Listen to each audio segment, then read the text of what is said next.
थोड़ा अंदर हो जाइए, अंदर हो जाइए।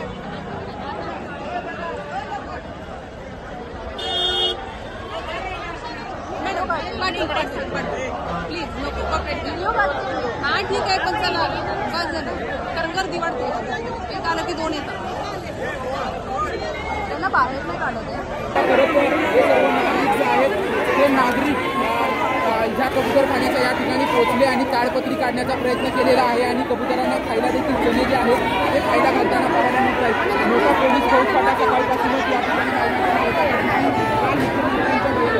बैठक पार पडली होती. त्या बैठकीनंतर आपल्याला पवित्रा भेटीची शक्यता वर्तवली होती.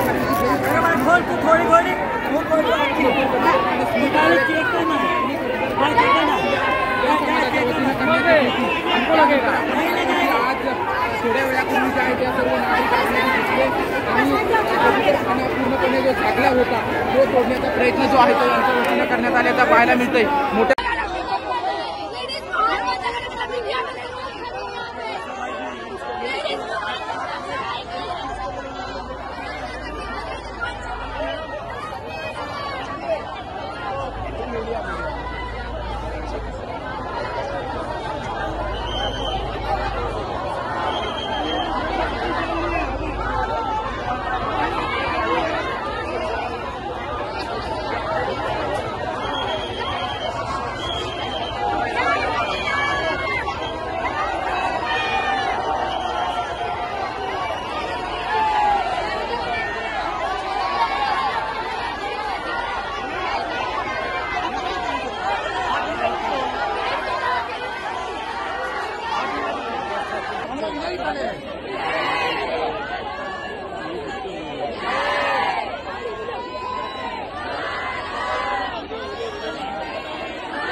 नमस्कार.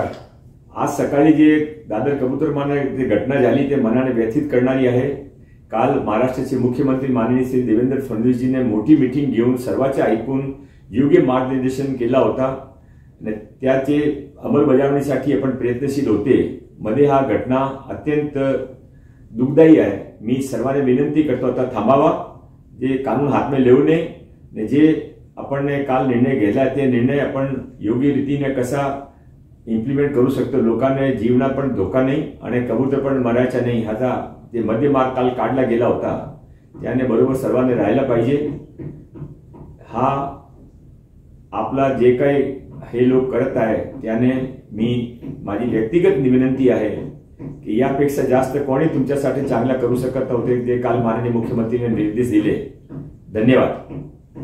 सोशल मीडियाच्या भाऊ गर्दीत विश्वासार्हतेने चकाकणारे नाव म्हणजे लेट्सअप मराठी. नाही, सगळ्यांना, सगळ्या नागरिकांना ती स्पीच, ती right लेट्सअप वरील मुलाखती म्हणजे विचारांचा खजिना. त्यानंतरच्या निवडणुकीमध्ये मला सोडून गेले. बातम्या केवळ वस्तुस्थिती सांगणाऱ्या, न प्रोपगंडा, फक्त जनतेचा अजेंडा. क्योंकि आने वाला कल जाने वाला है, जाने वाला कल आने वाला है. राजकारण, मनोरंजन असो की क्रीडा क्षेत्र, महाराष्ट्राची स्पंदने संवेदनशीलतेने टिपणारे माध्यम म्हणजे लेट्सअप मराठी. जगासोबत एक पाऊल पुढे राहण्यासाठी लेट्सअपचे ॲप, सोशल मीडिया आणि वेबसाईट सोबत कनेक्टेड रहा.